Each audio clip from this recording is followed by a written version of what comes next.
नमस्कार दोस्तों, आप सभी का स्वागत है टूडू ऐश में। हम न्यूजीलैंड देखेंगे। देखिए, न्यूजीलैंड प्रशांत महासागर में स्थित एक द्वीप राष्ट्र है।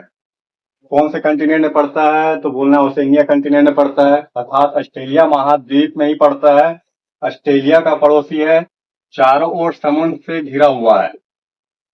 जो न्यूजीलैंड है एक द्वीप राष्ट्र है। द्वीप राष्ट्र। न्यूजीलैंड की राजधानी है, आपको बोलना है यहाँ पे मिलेगा वेलिंगटन। वेलिंगटन राजधानी है। जनसंख्या कितनी है न्यूजीलैंड की? पॉपुलेशन टोटल मिला के 53.5 लाख जनसंख्या है। तो 53.5 लाख का जनसंख्या है न्यूजीलैंड। और क्षेत्रफल कितने हैं, एरिया कितना है न्यूजीलैंड के पास? 2,70,000 वर्ग किलोमीटर। तो न्यूजीलैंड प्रशांत महासागर में स्थित द्वीप राष्ट्र है, ऑस्ट्रेलिया का पड़ोसी है। और देशांतर विस्तार इसका मिलेगा आपको 37 डिग्री से दक्षिण। जो दक्षिण गोलार्ध है, साउथ हेमिस्फीयर, उसमें पूर्ण रूप से स्थित कंट्री है। जो साउथ हेमिस्फीयर है उसमें स्थित कंट्री है। राजधानी वेलिंगटन। जनसंख्या 53.5 लाख बोलेंगे अप्रोक्सीमेटली। क्षेत्रफल है 2,70,000 वर्ग किलोमीटर का। न्यूजीलैंड में दो द्वीप मिलेंगे आपको। एक मिलेगा नॉर्थ द्वीप और एक मिलेगा साउथ द्वीप। यहाँ पे मिलेंगे आपको ऑकलैंड एक सिटी। ऑकलैंड सबसे बड़ी सिटी है न्यूजीलैंड की। न्यूजीलैंड की सबसे बड़ी सिटी ऑकलैंड है। वेलिंगटन तो राजधानी है।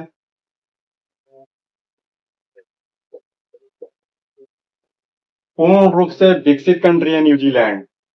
एचडीआई ह्यूमन डेवलपमेंट इंडेक्स में बहुत ही अधिक है। इसका पर व्यक्ति इनकम $54,000 से अधिक है सालाना। $54,000 प्रति व्यक्ति आय है।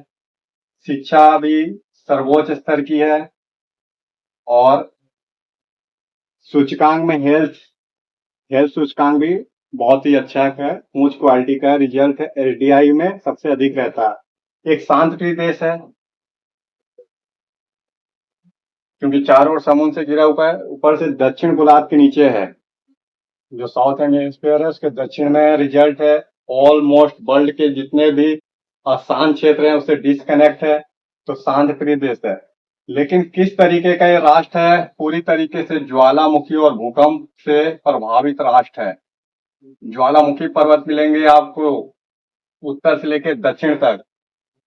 अर्थात ये दक्षिणी द्वीप में देखेंगे आप पूरा ज्वालामुखी पर्वत मिलेंगे, जिसे बोला जाता है पर्वत पे दक्षिण आल्पस। दक्षिण आल्पस पर्वत। जो आल्पर पर्वत है यूरोप का आल्पस पर्वत है। तो दक्षिण आल्पस का ही पूछेगा, साउथ आल्पस कहाँ पड़ते हैं ये पर्वत माउंटेन? साउथ आल्पस बोलेंगे आप न्यूजीलैंड में पड़ते हैं। न्यूजीलैंड के दक्षिण द्वीप में पड़ते हैं। अन भी ये पूरा माउंटेन बेल्ट मिलेगा आपको। तो इसका फिजिकल जियोग्राफी तो देखते हैं, थोड़ा सा और समझ लेते हैं।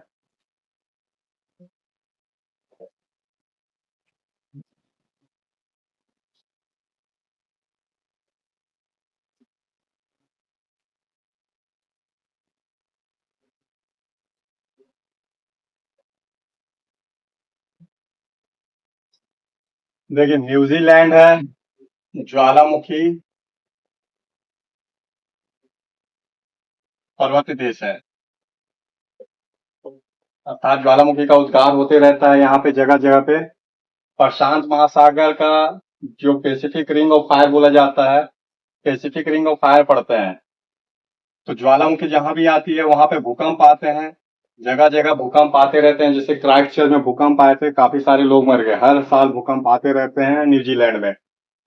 यहाँ का राष्ट्राध्यक्ष कौन होता है? तो राष्ट्राध्यक्ष यहाँ का जो राष्ट्र का प्रमुख होता है वह ब्रिटिश ताज होता है, अर्थात ब्रिटेन का राजा। चार्ल्स थर्ड है अभी ब्रिटेन के राजा। तो यहाँ के एक तरीके से समझिए प्रेसिडेंट। यहाँ का प्रेसिडेंट हमेशा ब्रिटिश राजा ही होता है, अर्थात मोनार्की सिस्टम है यहाँ पे। डेमोक्रेटिक कंट्री है, लेकिन राष्ट्राध्यक्ष ब्रिटेन का राजा माना जाता है। न्यूजीलैंड की खोज किसने की थी? बोलेंगे तस्मान ने किया था, डच नाविक थे। तो तस्मान, जिनके नाम पे तस्मान सागर है, ऑस्ट्रेलिया न्यूजीलैंड के बीच तस्मान सागर मिलता है। जो तस्मान है, इन्होंने न्यूजीलैंड की खोज की, लेकिन बारीकी से जो न्यूजीलैंड की खोज की अर्थात आंतरिक क्षेत्र तक पहुंचे थे, वह थे कैप्टन कुक। तो कैप्टन कुक ये आंतरिक भाग तक पहुंचे थे। तस्मान ने 1672 ईस्वी में खोज किया था न्यूजीलैंड की।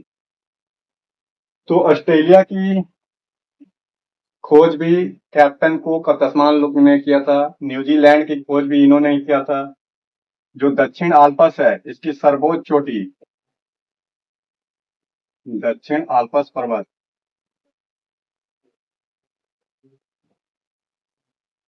तो दक्षिण आल्पस पर्वत, इसकी सर्वोच्च चोटी कैप्टन कुक के नाम पे ही रखी गई है। लिखेंगे सर्वोच्च चोटी किसके नाम पे है? कुक चोटी है। सर्वोच्च क्या है? चोटी लिखना है। जो दक्षिण आल्पस पर्वत है, इसकी सर्वोच्च चोटी कुक, इनके नाम पे रखा गया है। किस लिए जाना जाता है ऑस्ट्रेलिया? ऑस्ट्रेलिया अपने कृषि प्रोडक्ट के लिए, कृषि, वन और दूध, डेयरी जो प्रोडक्ट होते हैं, जैसे पनीर, तो इसी का मोस्टली एक्सपोर्ट करता है। इसके एक्सपोर्ट में सर्वाधिक प्राथमिक वस्तु का एक्सपोर्ट होता है। न्यूजीलैंड कृषि के बल अर्थात कृषि के बलबूते पे एक विकसित राष्ट्र का दर्जा प्राप्त किया है। तो कृषि प्रोडक्ट का निर्यात करता है, वनों का निर्यात करता है और दूध पनीर का एक्सपोर्ट करता है। इसके खरीदार कौन है? तो चाइना सबसे पहले इसके साथ फ्री ट्रेड एग्रीमेंट किया था। सबसे बड़ा ट्रेड पार्टनर ही चाइना है।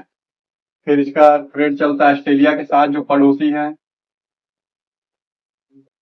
ऑस्ट्रेलिया के साथ चलते हैं। फिर यूरोप यूनियन है और फिर अमेरिका जैसे राष्ट्रों के साथ इंपोर्ट एक्सपोर्ट इसका होते रहता है। तो इनकम का सोर्स ही है इसका प्राइमरी वस्तु, बाकी इंडस्ट्रियलाइज सेक्टर भी है कुछ। देखिए थोड़ा सा इसमें और देखते हैं हम, इसका एग्रीकल्चर वाला बेल्ट और एक पठार भी है इसका, इसे भी थोड़ा देखते हैं।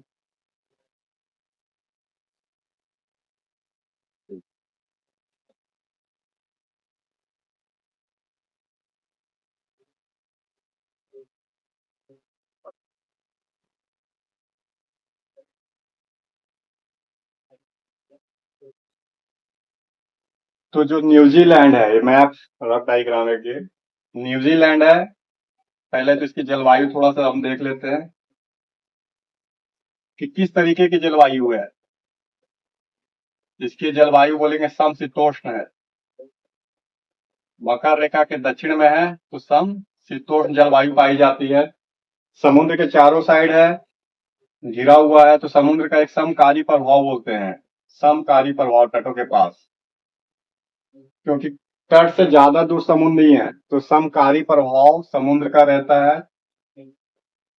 दक्षिण में ठंडा अधिक रहता है उत्तर की तुलना में। अगर ये नॉर्थ मान लेता हूँ, ये साउथ, तो उत्तर की तुलना में दक्षिण जैसे जैसे आएंगे न्यूजीलैंड में ठंडा अधिक पड़ते रहता है। पछुआ पवनों का प्रभाव रहता है। पछुआ पवन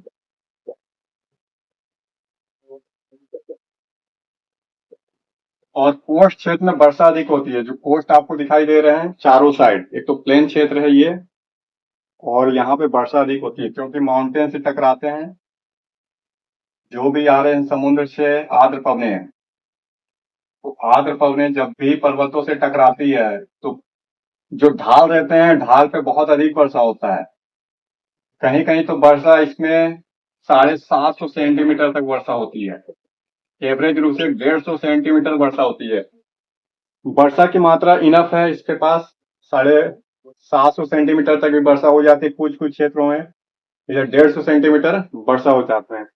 वर्षा दोनों साइड से हो रहे हैं क्योंकि कोस्ट जो है इसका समुद्र से ज्यादा दूर नहीं है और पर्वत भी ज्यादा दूर नहीं है, कोस्ट के पास ही है। तो समुद्र का एक समकाली प्रभाव पड़ता है और लिखना है जलवायु समशीतोष्ण है। पछुआ पवनों का प्रभाव पड़ता है, कुछ कुछ क्षेत्र में वर्षा 750 सेंटीमीटर होती है। बसाव कैसे मिलेगा? तो तटों के साथ मिलेगा। जो तट है किनारे किनारे, अगर पर्वत को छोड़ देंगे तो तट मिलेगा। एक तट दक्षिण द्वीप में मिलेगा आपको, दक्षिण द्वीप। यहाँ पे एक मैदान का नाम है कैंटबरी मैदान, कैंटावरी।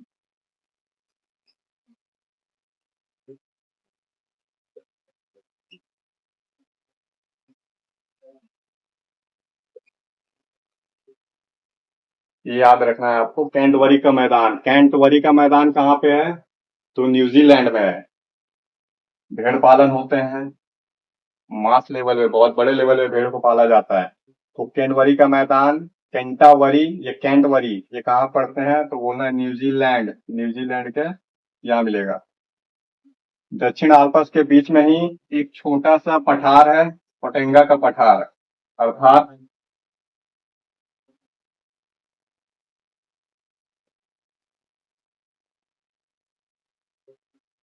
एक पठार है। और पर्वत करिए, ये प्लेन कर लीजिए। ये पर्वत तो हो गया आपका आल्पस पर्वत, दक्षिण आल्पस। ये दक्षिण आल्पस पर्वत है। फिर पठार आएंगे, ओटेंगा का पठार मिलेगा, ओटेंगा, ओटेंगा का पठार। इसके बाद ये मिलेगा केंटावरी का मैदान।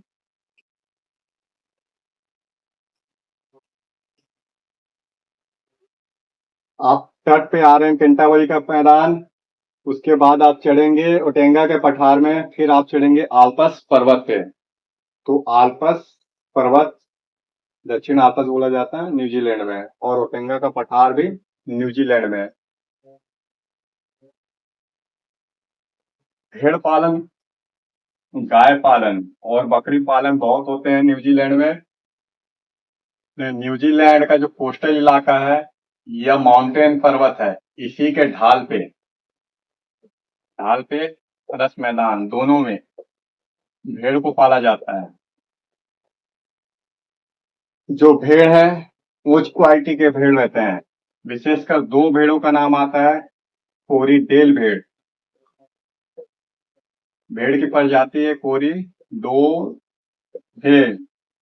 इसके बाद बोलना है आपको रोमनी भेड़।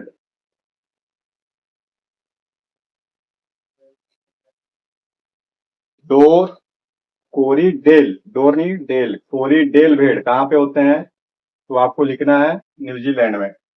एक है रोमनी भेड़, ये भी न्यूजीलैंड में होते हैं। विस्तृत पैमाने पे पाले जाते हैं दोनों ही द्वीपों में, उत्तर और दक्षिण में। लेकिन इस वाले बेल्ट में कुछ अधिक होते हैं।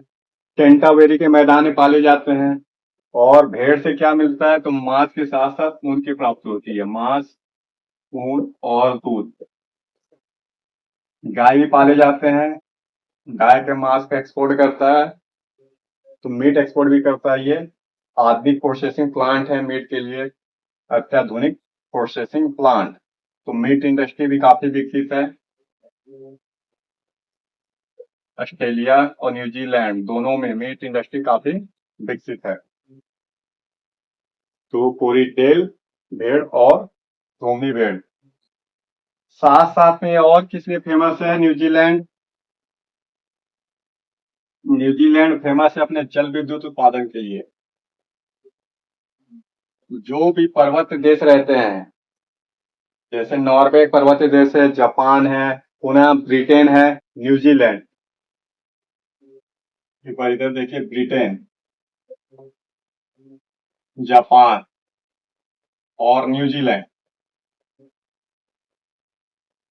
ब्रिटेन, जापान, न्यूजीलैंड, अगर तीनों को आप देखेंगे, तीन डायरेक्शन में तीन पॉइंट मिलेंगे। ये हो गया ब्रिटेन। आप देखेंगे ब्रिटेन को, तो ब्रिटेन मिलेगा यूरोप में, द्वीप राष्ट्र है। जापान मिलेगा एशिया में, द्वीप राष्ट्र है। इधर से न्यूजीलैंड मिलेगा दक्षिण में, द्वीप राष्ट्र है। तीनों विकसित कंट्री हैं। ये तीनों क्या हैं? विकसित कंट्री हैं। और जल विद्युत, तीनों पहाड़ी क्षेत्र है, तो जल विद्युत भी विकसित है। जब भी पर्वत क्षेत्र से नदियां निकलती है तो जल प्रपात या छिपकला बनाती है, अर्थात लेयर बाई लेयर नदियां गिरती है, ऐसे करके तो जल विद्युत का प्रोडक्शन होता है। तो जलों को ऊंचाई से गिरा के टरबाइन चलाए जाते हैं, विद्युत का उत्पादन होता है। तो विद्युत उत्पादन में नॉर्वे कनाडा के बाद कौन सी विद्युत है? तो जल विद्युत बोलना है। जल विद्युत में नॉर्वे, कनाडा, जिसके बाद न्यूजीलैंड का नंबर आता है। 100 से अधिक जल विद्युत के प्लांट लगे हुए हैं। 100 जल विद्युत हाइड्रो इलेक्ट्रिसिटी प्रोड्यूस करने के प्लांट मिलेंगे न्यूजीलैंड में अलग अलग जगह। तो पूर्ण रूप से जल विद्युत विकसित है न्यूजीलैंड का। न्यूजीलैंड का एक मूल निवासी पूछता है कभी कभी, माओरी। माओरी माओरी क्या है? ये न्यूजीलैंड के मूल निवासी है। जैसे ऑस्ट्रेलिया के मूल निवासी अबोरी जान थे, अबोरी जान, ये ऑस्ट्रेलिया के मूल निवासी थे। तो न्यूजीलैंड के मूल निवासी है माओरी। माओरी स्थानांतरित कृषि करते हैं। जो पर्वत क्षेत्र है उन वनों को काटते हैं। ये पर्वत क्षेत्र में जो भी वन रहते हैं शीतोष्णकटिबंध, उसको काट के ये स्थानांतरित कृषि करते हैं, अर्थात पेड़ों की कटाई करते हैं, फिर एग्रीकल्चर करेंगे। जब जमीन की प्रोडक्शन क्षमता कम हो जाती है तो वो लैंड छोड़ देते हैं। इसे बोला जाता है शिफ्टिंग कल्टीवेशन। और इस लाइन को आप लिखेंगे कि माओरी एक जनजाति है और न्यूजीलैंड की मूल जनजाति है। इसी माओरी को शिकार किया यूरोप के देशों ने और भगा दिया, धीरे धीरे कब्जा किया माओरी के क्षेत्र को। तो यूरोपीय लोगों ने माओरी को डिस्प्लेस करके ही न्यूजीलैंड को बसाया था। और न्यूजीलैंड में किस मुल्क के लोग हैं? सारे ब्रिटिश हैं, ब्रिटिश के वंशज हैं ये। तो ब्रिटेन के ही वंशज मिलते हैं। रिजल्ट है न्यूजीलैंड दक्षिण का ब्रिटेन कहलाता है। अगर दक्षिण का ब्रिटेन बात करें, कौन सा देश है दक्षिण का ब्रिटेन? वह है न्यूजीलैंड। न्यूजीलैंड में जो मिलते हैं व्हाइट लोग वो सारे ब्रिटिश मूल के हैं। जलवायु का प्रभाव पड़ा तो थोड़ा सा अंतर आता है, लेकिन भाषा अंग्रेजी चलती है। और आज भी वहां का राष्ट्र अध्यक्ष कौन है? तो राष्ट्र अध्यक्ष रहता है ब्रिटेन का राजा। और धर्म ईसाई धर्म है। तो यूरोप लोगों ने माओरी लोगों को डिस्प्लेस करके ही न्यूजीलैंड को अपने अंडर किया था। और ब्रिटेन बाद में सारे यूरोप पीछे हट गए और ब्रिटेन ने कब्जा कर लिया न्यूजीलैंड पे। तो इस तरीके से दक्षिण का ब्रिटेन कहलाता है न्यूजीलैंड। तो ये हो गए कुछ प्रॉब्लम है, समस्या है न्यूजीलैंड की। क्या समस्या है न्यूजीलैंड की? न्यूजीलैंड में ब्रेन ड्रेन तीव्र गति से हो रहा है। एक बिल्कुल अलग थलग कंट्री है वो, शांत प्रिय है, लेकिन इकोनॉमिक्स रूप से उतना विकसित भी नहीं है। जैसे अगर उद्योग की बात करें, उद्योग में, विज्ञान में, आईटी में, आज यही चल रहे हैं कि इंडस्ट्री हो, विज्ञान हो, आईटी हो, सेवा क्षेत्र हो। तो जनसंख्या कम है न्यूजीलैंड का। रिजल्ट है बाजार भी अवेलेबल नहीं है इसके पास, दूर दराज है के क्षेत्र है, डिस्कनेक्ट है, अलग थलग पड़ा हुआ है, कनेक्टिविटी की प्रॉब्लम है। एक तो दोनों के बीच में ही कनेक्टिविटी की प्रॉब्लम है, क्योंकि उत्तरी द्वीप दक्षिणी द्वीप है। रिजल्ट है अच्छे से विकसित न हो पाने के कारण, विकसित तो है लेकिन एग्रीकल्चर के बलबूते पे, एफडीआई भी अधिक है, पर ये एक होना चाहिए कि आईटी सेक्टर का विकास होना चाहिए कि ऑस्ट्रेलिया से कंपेयर कर सके न्यूजीलैंड को। इस सेक्टर का अच्छे से विकास नहीं हुआ। साइंस एंड टेक्नोलॉजी में अच्छे तरीके से विकास नहीं कर पाया। इंडस्ट्री, बड़ी बड़ी हैवी इंडस्ट्री होनी चाहिए तो वो भी नहीं है। रिजल्ट है कि ब्रेन ड्रेन हो रहा है। ब्रेन ड्रेन बोलते हैं अर्थात जो स्किल्ड लोग हैं, जिन्होंने इसकी शिक्षा प्राप्त की हुई है, अवसर कम होने के कारण जो स्किल्ड वर्कर रहते हैं किसी भी राष्ट्र में, जब आपके पास एक स्किल्ड आ जाता है और आपके हिसाब से जो वर्क ना मिले तो इसे वर्क की पूर्ति किसी दूसरे राष्ट्र के जरिए होती है, तो वो व्यक्ति उस राष्ट्र को मूव कर जाता है, माइग्रेट कर जाता है। इसे बोलते हैं ब्रेन ड्रेन। जैसे भारत से बहुत सारे आईटी प्रोफेशनल अमेरिका चले जाते हैं, इसी तरीके से बहुत से डॉक्टर ब्रिटेन चले जाते हैं, अमेरिका चले जाते हैं, तो इसे बोला जाता है ब्रेन ड्रेन। तो न्यूजीलैंड से भी ब्रेन ड्रेन होता है। कहाँ ब्रेन ड्रेन होता है? ऑस्ट्रेलिया और ब्रिटेन में। ऑस्ट्रेलिया और ब्रिटेन में।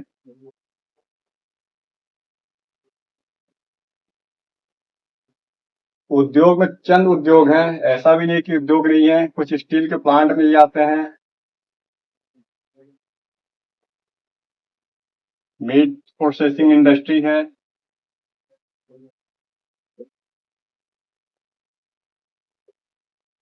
और जल विद्युत है। अगर इसके पास मान लेते हैं अगर जल विद्युत भी एक्सेस है तो एक्सेस है, तो एक्सपोर्ट कैसे करें, किस राष्ट्र को करें, क्योंकि इसके पड़ोस में कोई राष्ट्र नहीं है, सिर्फ एक न्यूजीलैंड है जिसके पास ओवरऑल जल विद्युत पहले से है और इलेक्ट्रिसिटी भी इनफ है, तो जल विद्युत क्यों लेगा।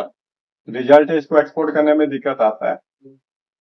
रेल अच्छे से कनेक्ट है, अपने सिटियों को इसने रेल और सड़क से जोड़ दिया है, तो रेल और सड़क तटों के साथ ही मिल जाएंगे आपको।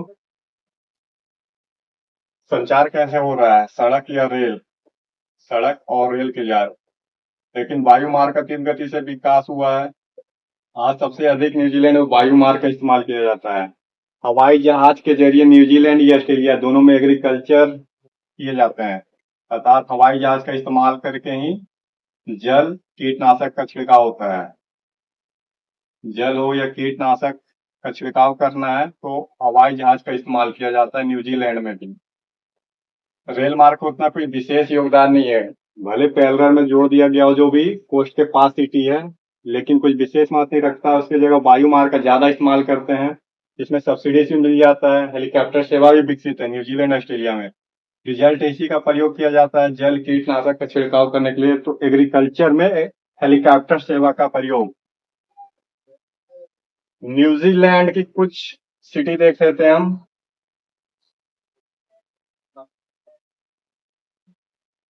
ये मिलेगा सबसे पहले ऑकलैंड, मैच भी चलते हैं ऑकलैंड में, न्यूजीलैंड की टीम भी है, खेलती है और टॉप नंबर की टीम मानी जाती है। ऑकलैंड, वेलिंगटन, यहाँ मिलेगा दक्षिण में क्राइस्टचर्च,